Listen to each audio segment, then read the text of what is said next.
Je pense qu'en 2022, il n'y a aucune entreprise who will blatantly discriminate. C'est simplement dire ce qui nous prend dans les tripes. En fait, vous avez le droit d'allaiter partout, tout le temps. Le bien-être au travail, ce n'est pas mettre une table de billard, une table de ping-pong, des happy hours. C'est vraiment remettre l'homme au centre de toutes les réflexions au sein des entreprises. Une marque durable, c'est une marque qui doit naître d'une conviction. Mais si elle n'est pas concrétisée dans un engagement fort, ça ne sert à rien. Je crois que la culture a ce pouvoir, en fait, de nous amener cet espoir, de nous emmener de nouveaux imaginaires, de nous emmener des nouvelles histoires. Pour moi, être artiste, c'est un engagement. Et moi, ce que je dis aux femmes, c'est que now is the time to shine. Bienvenue dans le 4e épisode de Talk Series, un podcast réalisé à partir des tables rondes organisées par le groupe Attitude. Talk Series, qu'est-ce que c'est ? C'est un lieu d'échange qui interroge sur les sujets qui comptent à l'île Maurice comme ailleurs. Des sujets qui permettent à la société d'aujourd'hui de réinventer le monde de demain. De la culture mauricienne, on connaît la gastronomie, les fêtes religieuses comme Diwali. On connaît le Sega, danser, chanter, jouer. On connaît Paul et Virginie, on connaît Malcolm de Chazal. Mais qu'en est-il de la création contemporaine ? Qu'en est-il de la scène artistique mauricienne actuelle ? C'est justement le sujet que nous avons choisi d'aborder dans ce nouvel épisode des Talk Series. En présence de défricheurs du milieu comme Ashish Bézondial, Astrid Dallet ou Jeanne Rabot, et avec l'éclairage de l'anthropologue Daniela Bastien, nous explorons ce qui fait la vivacité de la création artistique mauricienne en théâtre, en art digital ou en cinéma. Attitude a aussi réuni des personnalités connues du monde de la musique mauricienne et réunionnaise, Victor Genestar, Thomas Bordez, Gavin Pounousami et Jimmy Virapine ont pris la parole pour évoquer les festivals qui se multiplient depuis quelques années. Entre pérennisation des événements, contraintes financières et volonté de provoquer des rencontres entre le public et les nouveaux talents, les fondateurs de ces festivals jouent carte sur table quant à leurs problématiques. Tous unis par la passion de la culture, l'envie de partager et une motivation sans faille à se mettre au service de la création, du public et des artistes. Sans plus tarder, nous leur donnons la parole et nous vous souhaitons une bonne écoute de ce nouvel épisode des Talk Series.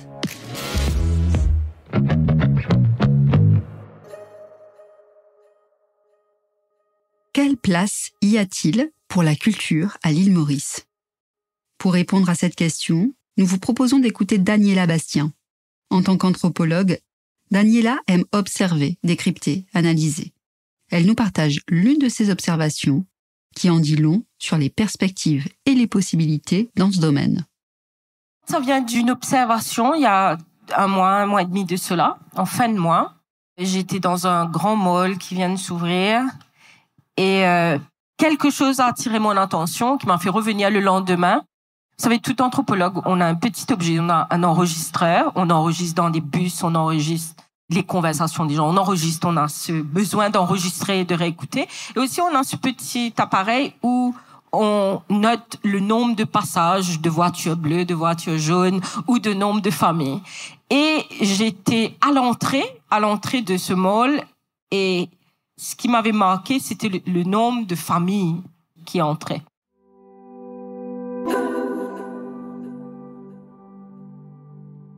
Je suis restée là 2h30, 3h et il y avait des centaines de familles qui sont venues à 3 ou 4 ou plus, mais minimum 3, c'est-à-dire les parents, les grands-parents et les enfants. Et quand on tourne dans ce mall, en fait, on a le food court, bien sûr, on a les magasins, on a la musique qui joue. Et à part ça, il y a encore des magasins qui sont fermés, où il y a une publicité devant Opening Soon, etc. Et j'ai parlé de cet événement-là à quelqu'un cette semaine. Et la personne me dit, tu sais, t'imagines à quel point ce serait bien, en fait, qu'il y ait une représentation derrière les vitres. Ça peut être un artiste qui est en train de peindre en live, ça peut être quelqu'un qui est en train de faire mime ou danser. Parce qu'il s'agit là de démocratisation, de l'accès. Est-ce que l'accès à la culture est réservé à une élite sociale ? qu'est-ce que c'est la culture et qui a accès à la culture. Avec Daniela Bastien, le sujet est posé. Et si on accordait une place plus importante à la culture? Et si la culture disposait de vitrines un peu partout dans l'île, au même titre que des boutiques ou des centres commerciaux? Pourquoi? Parce que la culture fait lien. Elle est au cœur de la rencontre et de l'échange. Elle constitue un élément fédérateur, un ciment pour les individus et pour la société. La culture, en fait, c'est un des éléments, l'élément fondamental plutôt de l'anthropologie. Tout tourne autour de ça. En fait, l'objet même, c'est que l'anthropologie rend compte de la diversité des peuples et aussi de l'unicité du genre humain. Donc, c'est un élément vital, la culture. C'est-à-dire, comment est-ce que les êtres humains, ils parlent d'eux-mêmes, ils se représentent le monde. Comment est-ce qu'ils parlent de leur présent? Comment est-ce qu'ils rêvent de l'avenir? Comment est-ce qu'ils parlent de leur passé aussi? Et surtout, comment ils se lient les uns aux autres. Donc, fondamentalement, l'homme, c'est un grand débat. Est-ce que l'homme existe sans culture? On rentre pas dans ce débat très philosophique. Est-ce que l'homme est un être culturel comparé à naturel? Mais n'empêche que les êtres humains, depuis toujours, on a créé un mode d'être au monde, une manière de se représenter le monde et aussi une manière de... Et c'est ça qui est extraordinaire, en fait, parce que c'est ce qui nous rend vivants, c'est ce qui nous fait nous connecter aux autres et ça nous permet de rendre compte de la diversité et de la richesse du genre humain. Donc oui, l'homme, on a besoin de culture. Et là, ça me fait penser à cette chanson dans les années 80, début des années 80, José Boyrou, qui reprend les mots de Marcus Garvey et qu'il dit, la chanson fait comme ça, quand un peuple pas connu l'histoire, n'a pas connu l'origine, n'a pas qu'il tire, il comme un pied qui n'a pas racine. Donc, ça nous permet aussi, la culture, de nous enraciner quelque part. Ça nous permet de nous inscrire dans une historicité et de se connecter à soi-même et aux autres. La culture comme vecteur d'ancrage, comme vecteur de partage et de lien social. Telle est la vision qu'Astrid Dallé porte depuis longtemps. Avec Port Louis by Light et Port Louis by Nature, elle a d'ailleurs su rassembler des milliers de Mauriciens dans les rues de la capitale pendant plusieurs années. Après avoir œuvré à la mise en œuvre de ces événements inédits, Astrid nous explique pourquoi elle a décidé de s'ancrer dans un lieu de création, un lieu d'innovation, un lieu de culture. Avoir un lieu, avoir une porte qu'on peut ouvrir tous les jours nous permet en fait d'aller plus loin dans la collaboration, nous permet d'aller plus loin dans la création. En ayant été sur des formes éphémères, c'est-à-dire sur des festivals, ça ne veut pas dire qu'un festival ou qu'un événement est juste éphémère, il a énormément d'effets directs et indirects qui durent sur le moyen et le long terme aussi. Mais on faisait toujours la part d'équilibre entre la technique, c'est-à-dire la location de matériel, le son, la lumière, la vidéoprojection, parce que c'est aussi beaucoup de formes qu'on a explorées, et la création. Et du coup, il restait toujours pas assez de budget pour la création. Et on a aujourd'hui inversé la roue, c'est-à-dire qu'on a mis en place une salle avec un équipement technique de qualité et qui permet en fait de dédier 75% du budget à la création. Et du coup, d'accompagner les artistes dans leur recherche, dans leur création, dans leur expérimentation et sur ces nouvelles formes, que ce soit en expérience immersive, en réalité augmentée, en kinétique ou en toute forme digitale en fait que des artistes en art visuel ou en art vivant peuvent vouloir expérimenter. House of Digital Arts n'est ouverte que depuis quelques mois. Pourtant, elle a d'ores et déjà été adoptée par les Mauriciens. Ici, on y croise des écoliers, des étudiants, des familles, bref, des Mauriciens qui viennent nombreux découvrir des nouvelles formes d'expression artistique. Depuis le début, on a à peu près une dizaine de créations majeures qui sont dans l'espace, qui nous invitent en fait à changer nos repères, à animer notre curiosité, à vivre de nouvelles expériences, parce que l'art numérique, c'est assez nouveau. Et du coup, ce sont des formes totalement nouvelles à la fois pour les publics, mais aussi pour les artistes qui s'expérimentent. Et du coup, ce lieu, il est vraiment un lieu pour permettre à la création et à l'expérimentation de se faire.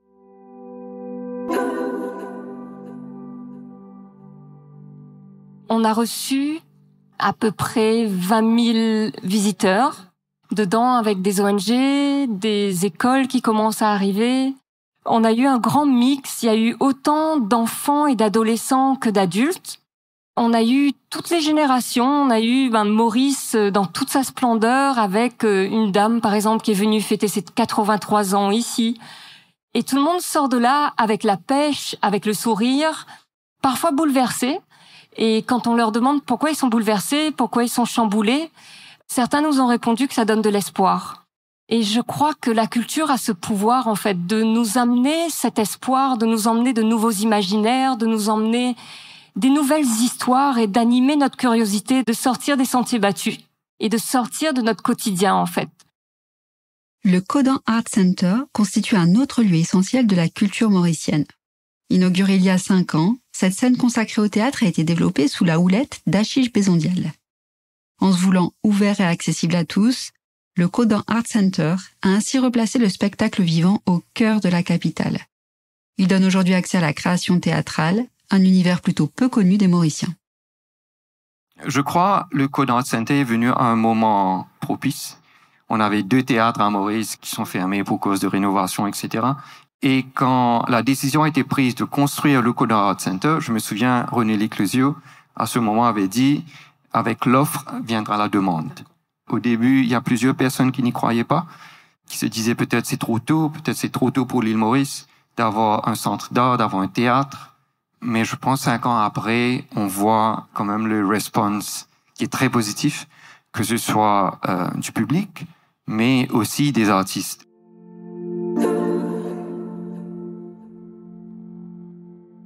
Le nombre de projets qu'on voit maintenant à Maurice, c'est énorme.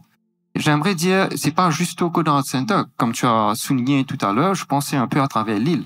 Que ce soit dans le nord, que ce soit dans les restaurants, dans les malls. Bon, bien sûr, le Codan est venu, il y a eu pas mal de travail qui a été fait. On a dû, au fil des mois, se poser plusieurs questions. On s'est dit, est-ce qu'on est uniquement un lieu de diffusion? Et puis on s'est dit, il faut aussi être un lieu de formation. Et je pense que ça, c'est important. C'est pas juste être un lieu de diffusion, mais il faut aussi assurer l'avenir. Et je pense que ça passe nécessairement par la formation. En diversifiant ses missions, le Codan Art Center cherche à pérenniser sa présence dans le paysage culturel mauricien, mais aussi à remplir sa première mission, qui est de démocratiser l'accès à la culture et au théâtre. C'est un challenge de taille pour un pays qui cherche à ouvrir progressivement les habitudes culturelles, malgré une réalité financière un peu compliquée. La mission même du Codan Art Center, quand ça a été créé, on avait un but de démocratiser. Maintenant, l'idée même de démocratiser, c'est bien, c'est une énorme responsabilité, et avec tout ça vient bien sûr tout ce qui est l'implication financière. On a mis en place un scheme avec les artistes, on collabore beaucoup, surtout quand on travaille sur un split de revenue avec les artistes pour pouvoir permettre qu'on arrive à accueillir des artistes chez nous pour qu'on puisse disséminer tous les projets artistiques. Mais ceci dit, il y a toujours un gros travail à faire, un grand travail à faire pour pouvoir attirer, je pense, toutes les personnes.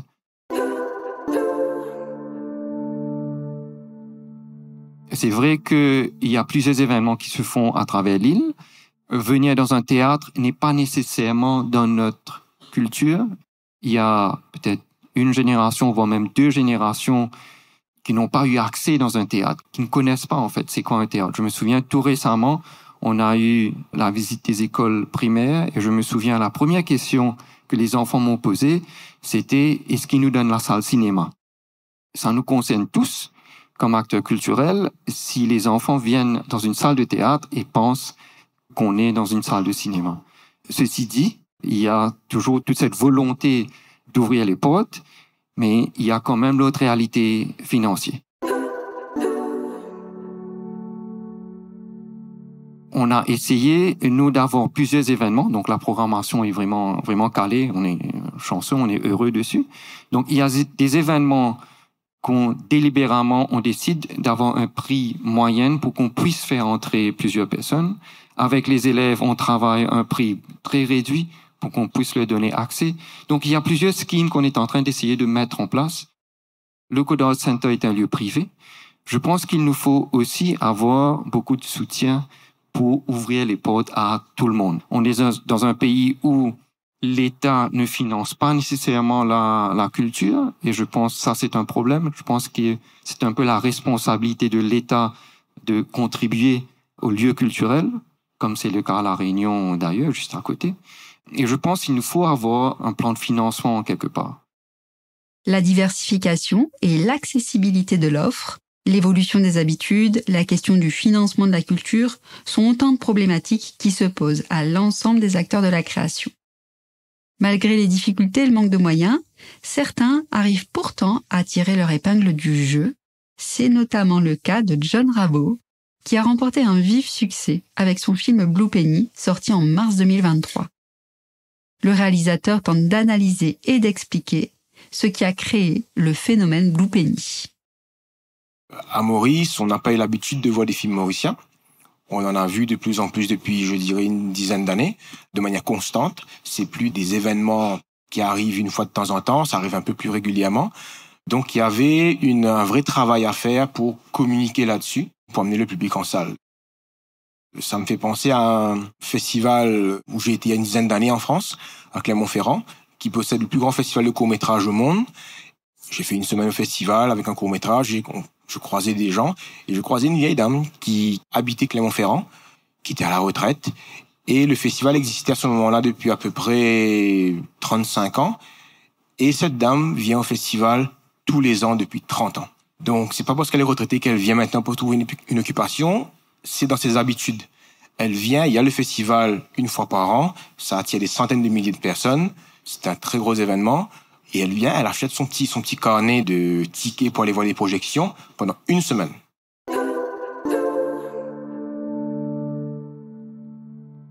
Donc, par rapport au public, c'est surtout ça, c'est d'avoir une offre constante et détaillée pour justement que les gens soient conscients qu'ils aillent une fois, s'ils aiment, ils reviennent. Il y a une habitude qui se crée, c'est comme aller au théâtre, c'est comme aller à des concerts, etc. Et donc, avec Blue Penny, on a voulu communiquer un maximum en détail sur le projet lui-même.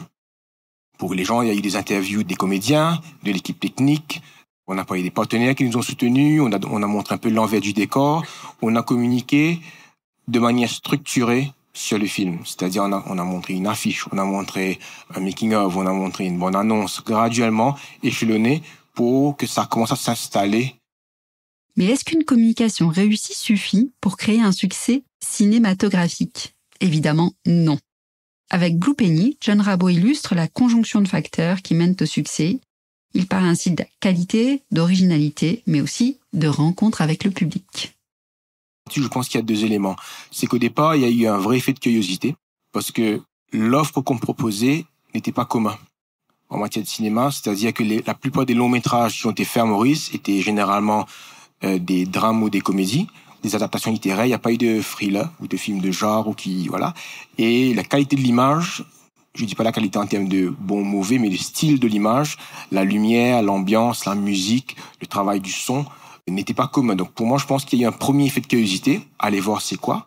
Mais le deuxième élément, c'est quand on voit un peu les statistiques du film sur 8 semaines, pour qu'il reste à l'affiche 8 semaines, c'est qu'il y a des gens qui vont voir. Parce que sinon, ça coûte au cinéma de regarder un film s'il y a personne. Dans l'industrie cinématographique, on mesure toujours, quand un film sort, dès qu'il sort, la fréquentation commence à chuter. Peu importe le film. Ça peut être Avatar, ça commence à chuter, c'est naturel. Et la mesure d'analyse pour voir si un film performe, s'il fonctionne en salle, c'est à la 2e semaine, on mesure à quel point le pourcentage de la chute de fréquentation. Généralement, un film, on va dire un gros film, un gros blockbuster avec beaucoup de moyens, à la 2e semaine, s'il fonctionne, il chute de 30%. Ça, c'est un film qui fonctionne. Pour nous, toute proportion gardée, quand à la 2e semaine, la chute était de 14%. Ce qui implique qu'il y a eu du bouche à oreille.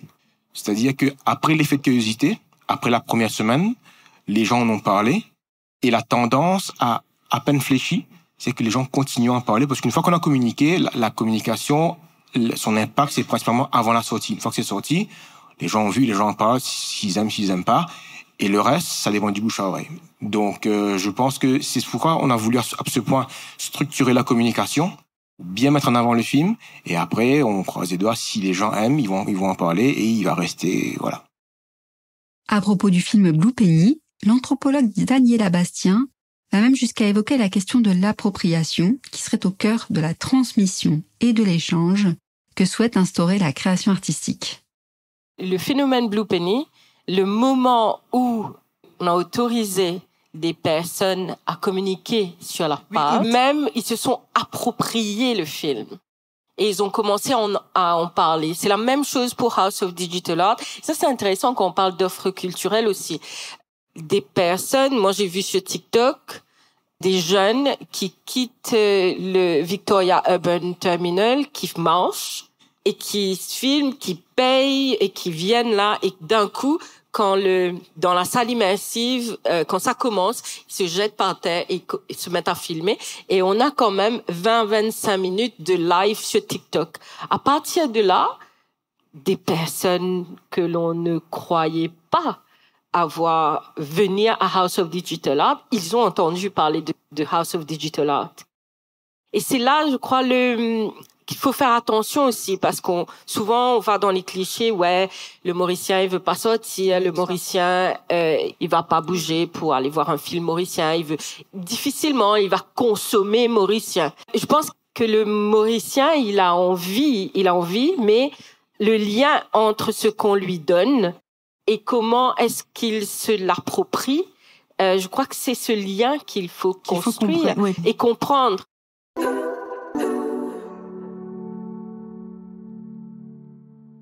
Quand on parle d'offres culturelles, de plus en plus, aujourd'hui, je me dis, on ne voit pas le patrimoine immatériel dans notre offre culturelle. C'est quelque chose qui est en train de disparaître. Il y a un petit film d'animation que le Centre Nelson Mandela a fait sur un conte de Compère-Yves.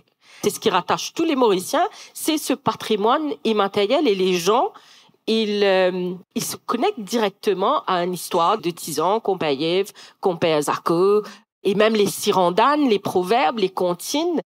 Dans cette recréation de notre approche à la culture ou de notre offre culturelle, il ne faut pas oublier non plus qu'est-ce qui nous rattache au pays et comment faire des références subtiles peut-être dans des œuvres, dans des lieux, dans des pièces de théâtre, dans des films, à ce patrimoine immatériel unique. Comment le phénomène d'appropriation peut-il se mettre en place? Daniela Bastien et Astrid Dallé s'accordent sur la nécessité de valoriser ce qui fait culture commune pour l'ensemble des Mauriciens. On a un spectacle que j'ai vu il y a pas longtemps au Codan, qui était La légende du Peter Boss, et qui était magistral, et vraiment, j'ai rarement vu une qualité de spectacle aussi bien.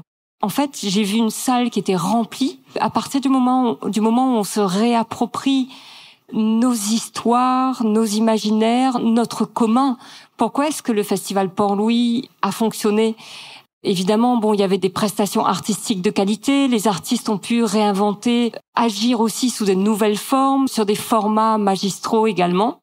Mais c'est aussi que Port-Louis est un lieu commun, est un lieu qui nous appartient tous, et on a besoin en fait de retrouver des communs, de retrouver des espaces physiques, immatériels, où l'on se retrouve. On a besoin de se retrouver, on a besoin de se rencontrer en fait. On peut plus continuer à vivre de manière aussi individuelle. Les lieux de culture sont encore trop peu nombreux à l'île Maurice, mais ceux qui ont été créés il y a peu ont déjà conquis le cœur des Mauriciens. Et au-delà des murs, il y a aussi les festivals de musique, qui attirent et qui plaisent aussi énormément, même quand ils se positionnent en dehors des frontières de la tendance mainstream. De l'île Maurice à La Réunion, 4 festivals hors normes sont aujourd'hui devenus des incontournables. C'est notamment le cas du festival mauricien La Isla 2068, qui a été créé par Victor Genestar. Donc, je suis le fondateur de La Isla Social Club, qui est à l'origine du festival La Isla 2068. La Isla Social Club, je l'ai fondé il y a 7 ans environ, avec une idée en tête, c'était de valoriser au maximum les jeunes talents, que j'estimais à l'époque trop dans l'ombre, et donc aussi peu programmés sur des événements. J'avais des connexions avec certains artistes que j'aimais beaucoup. Et voilà, donc j'ai lancé La Isla avec l'idée d'associer ces artistes au patrimoine. C'est vraiment l'ADN de la Isla, c'est de créer cette connexion artiste-patrimoine. Avant d'être un organisateur d'événements, nous sommes un média culturel, donc un média qui va valoriser, comme je vous disais, et ça nous permet de construire une communauté qui va se passionner pour les artistes. On va être un peu des générateurs de passion, c'est dans tous les cas ce que l'on souhaite. Et on va essayer de faire briller des talents qui sont dans l'ombre. Donc la Isla 2068 est née quelques années après la Isla Social Club. Aujourd'hui, on est un festival qui valorise les talents les plus créatifs de la région. En tous les cas, c'est ce qu'on essaye de trouver. À l'île Maurice toujours, il est un autre festival qui est bien connu des amateurs de jazz, le Mama Jazz Festival. Son fondateur, Gavin Punusamy, nous explique les origines et les intentions du festival qu'il a créé, parmi lesquelles l'ancrage local, comme le prouve cette interview 100% créole.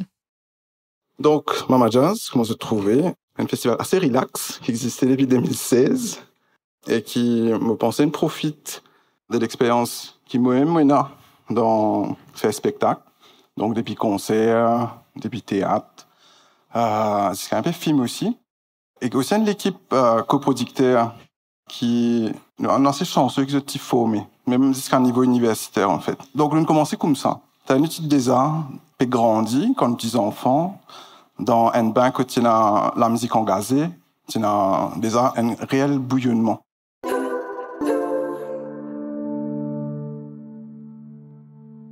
Pour ceux qui connaissent, entre les années 70 et fin 80, tu as à peu près 1 millier l'association socio-culturelle.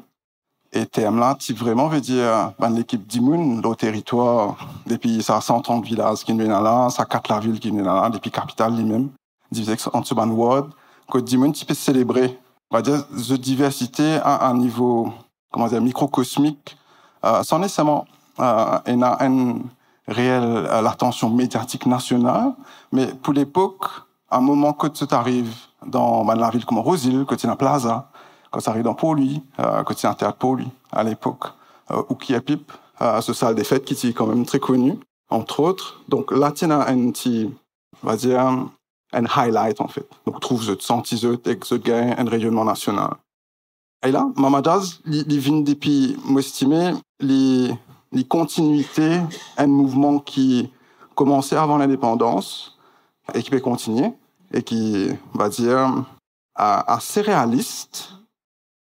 Mama Jazz décide à un moment donné, Albert Dimoun, c'est-à-dire rayonne comme un soleil, et plutôt qu'il rôle bande public pour comment dire, aide à ce qu'il festival avec sa production gain finance ou gain soutien, nous disons ok right, nous faisons ce que nous capables avec moyens qui nous est là, et nous remercions tous les partenaires qui depuis 2016 peut la guerre en nous, enfin pas la guerre en nous, mais peut la guerre ensemble en nous, vers quelque chose qui tend à développement en fait nos territoires.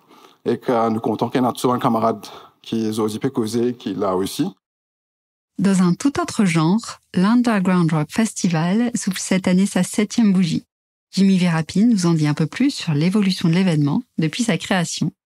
Underground Rock Festival, ça existe depuis 7 ans, mais nous ne sommes capables de réaliser que 5 fois en 7 ans, parce que avec pas de problème Covid ou bien financement ou bien nous ne réussi réaliser quand même pendant 5 ans. Et Underground Rock Festival, c'est un festival rock mauricien. Sur tous les années, nous essayons d'amener le régional dans ce qu'il nous fait. Et cette année, nous amenons un peu l'international. Nous avons un groupe depuis la métropole, depuis Israël, etc. Et nous avons envie ouvrir le festival encore, on a envie de mettre plus de styles, parce que nous commençons avec nos styles progressifs, alternatifs et métal. Et cette année, on a eu death metal, on a eu punk, on a eu électro-rock, on a eu plusieurs styles. Et grâce à cette programmation, nous avons plus de gens encore, et on a pu faire le festival sur 2 jours. Et sans aucune aide. C'est un peu triste à dire, mais quand même, nous le recevons. Même sans soutien financier et même quand ils se positionnent sur un style musical très spécifique, les festivals mauriciens parviennent à se pérenniser, comme le montre l'exemple de l'Underground Rock Festival. À quelques dizaines de kilomètres de l'île Maurice, l'île Sœur possède elle aussi un festival de niche maintenant bien connu, puisqu'il existe depuis 15 ans. Thomas Bordez, son fondateur, nous parle d'Electropical, l'incontournable festival de musique électro organisé sur l'île de la Réunion. Voilà, Electropical, c'est 15 ans d'édition, c'est la 15e année cette année, c'est un anniversaire, c'est important.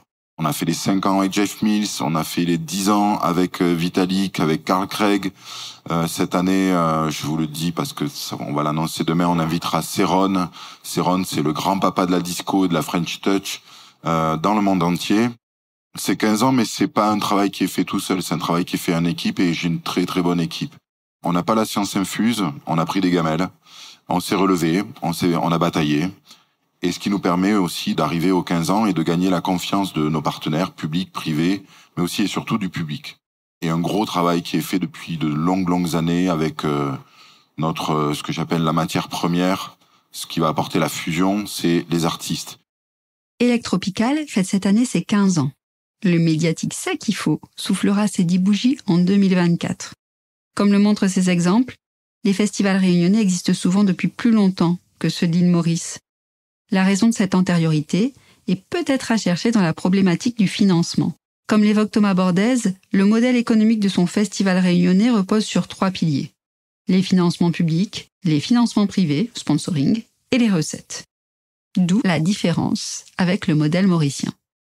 On va parler de business, on va parler d'économie, on va parler de seuil de rentabilité. Et ça, c'est des mots dans la culture ça fait peur un peu des fois. Et je vais essayer de le faire en toute transparence. J'ai pas de recette. Il y a des choses qui fonctionnent chez vous très bien, il y a des choses qui fonctionnent chez nous un peu moins bien et vice versa. C'est juste un modèle qui a fonctionné chez nous. Effectivement, j'ai créé le festival sur 10 ans avec un document, une stratégie, 3 ans pour grimper, 3 ans ensuite de seuil un peu stable pour construire des équipes professionnalisées et ensuite 3 années pour développer. On est arrivé jusqu'aux 10 ans. Ensuite, il y avait la deuxième décennie qui s'annonçait et l'idée c'était de comment on se renouvelle. Donc il y avait des choses qui pointaient leur nez dans l'océan Indien, c'était intéressant de regarder ce qui se passait autour, surtout de voir ce qui se passait également en Europe parce qu'on est très connecté avec l'Europe et d'appliquer des modèles qui fonctionnent chez nous, à La Réunion. Parce qu'il y a un public particulier, j'ai entendu des choses très intéressantes sur les publics, sur des problématiques, on en est même. Des gens qui ne pénètrent pas un lieu parce que c'est pas pour moi, mais il y a une parente là-dedans. Voilà, c'est des choses qu'on entend aussi à La Réunion.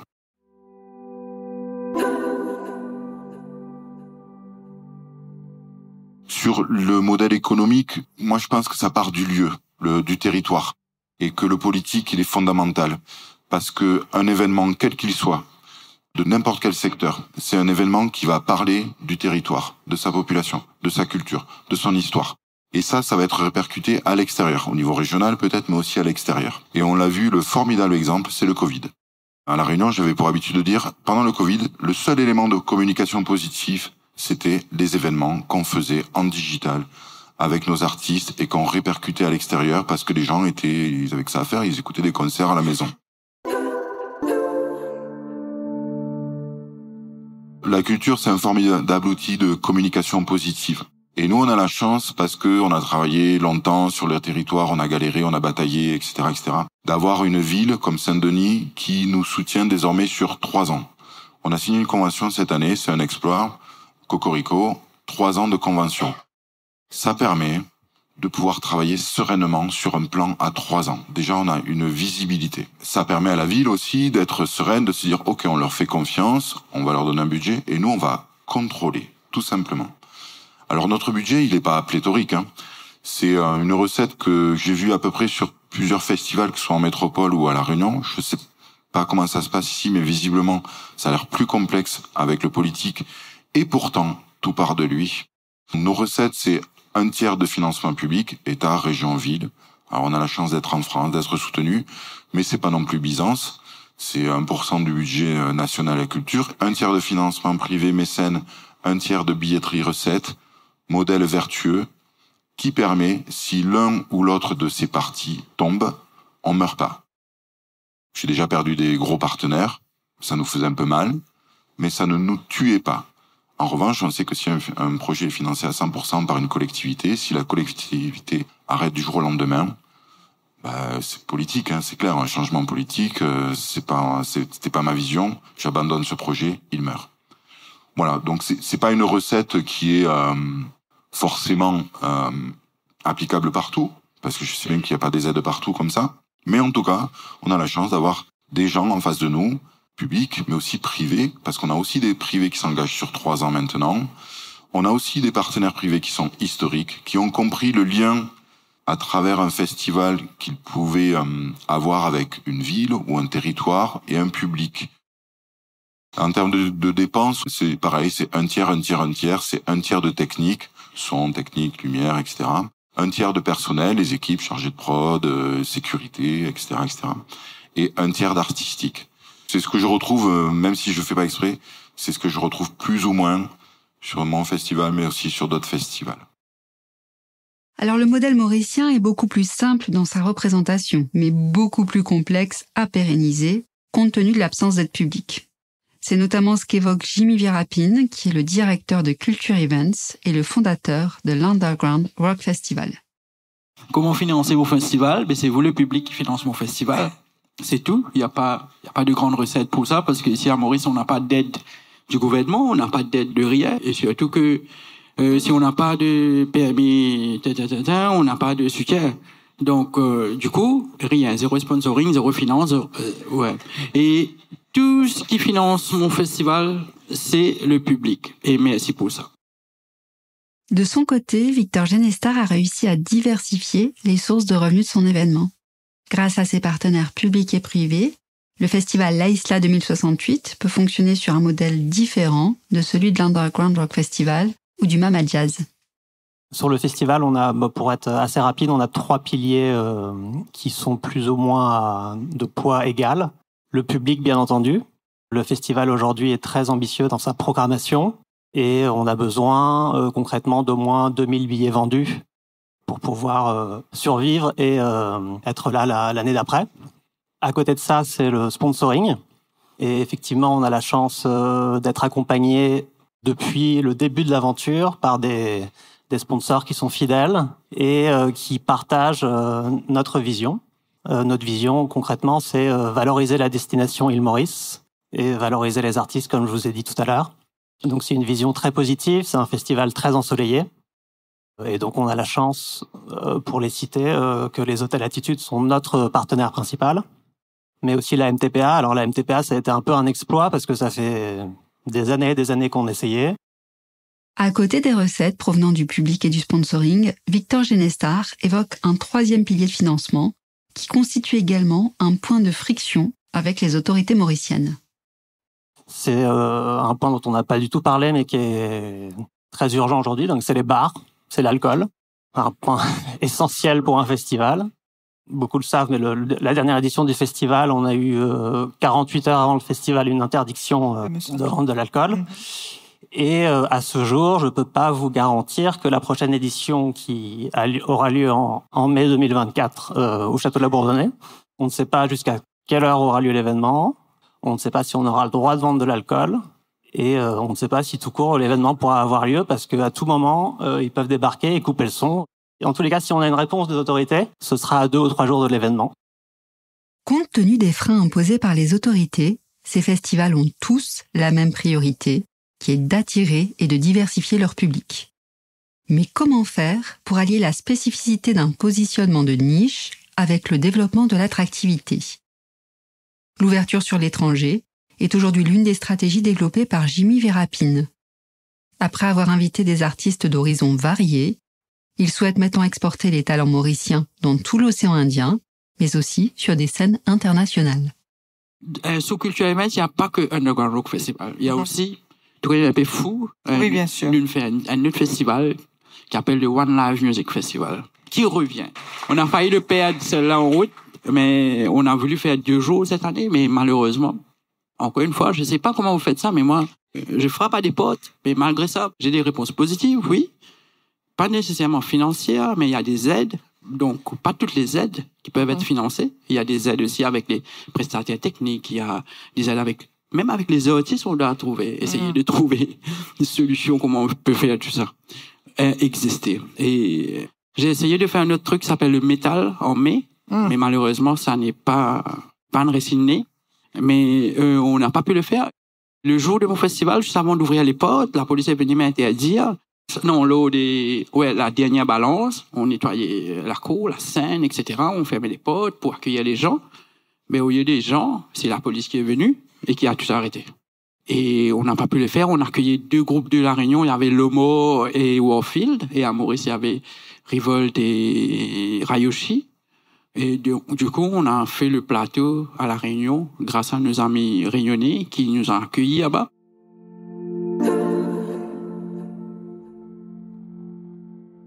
Et après, il y a le Festival Rock, qui est un festival qui me tient vraiment à cœur parce que c'est pas qu'un festival. C'est quand même une année nette de festival. Parce que le festival, c'est plus qu'un festival. Maintenant, c'est un label, on crée d'autres activités liées au rock et tout tombe sous l'Underground Rock Festival qui est un pilier pour le rock mauricien. Et maintenant, on va essayer d'exporter nos musiciens, exporter notre rock à l'étranger parce qu'on accueille beaucoup, mais on veut sortir aussi. Malgré les 15 années d'existence de son festival, Thomas Bordez sait que rien n'est jamais gagné. Le public change, les goûts évoluent, les financements peuvent être accordés puis supprimés. La question du public est pour lui aussi cruciale que permanente. Entre diversification des genres musicaux et visibilité auprès de nouveaux publics, Thomas nous explique comment il s'y prend pour faire connaître, encore et toujours plus, ses électropicales. La question du public, elle est essentielle. Je ne sais pas s'il y a un secret, en fait. Je ne sais pas s'il y a une recette. On est un festival de niche. Vous êtes des festivals de niche. Le rock, l'électro, le jazz, c'est du festival de niche. Donc du coup, il faut aller chercher dans ce spectre musical, chacun d'entre nous.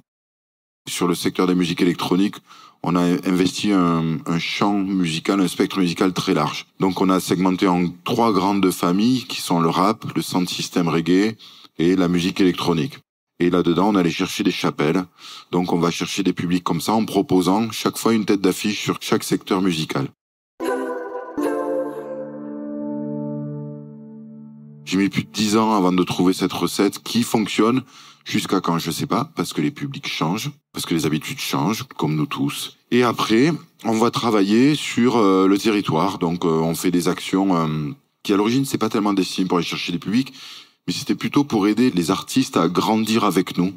On faisait des actions de résidence de création. Il y a eu Loya et Ménoir qui viennent de Maurice. Ensuite, on a des cartes blanches parce que ces artistes-là, ils ont pas d'argent. Donc nous, on leur paye de la matière, on les filme, on fait des concerts filmés. Ensuite, on a un format club très pointu, on invite des festivals, on invite des labels de musique. On a été les premiers à La Réunion à lancer une soirée queer pour la communauté LGBT parce qu'ils n'avaient pas de lieu pour se retrouver et pour être tranquille, pour pas se faire emmerder. On s'est battu, donc on est aussi engagé sur des choses comme ça. Et puis ensuite, on a le festival, 3e step, donc la grosse machine de guerre. Et après, on a l'export. Donc, on a réussi à se faire inviter en Hollande à Today's Art. On a réussi à se faire inviter l'année dernière à Bordeaux Open Air, à Nuit Sonore à Lyon. Et le projet ultime, pour moi, il faut un réseau de festivals océan Indien. C'est vital. Un réseau sud-sud. Et ça, c'est encore une autre démarche.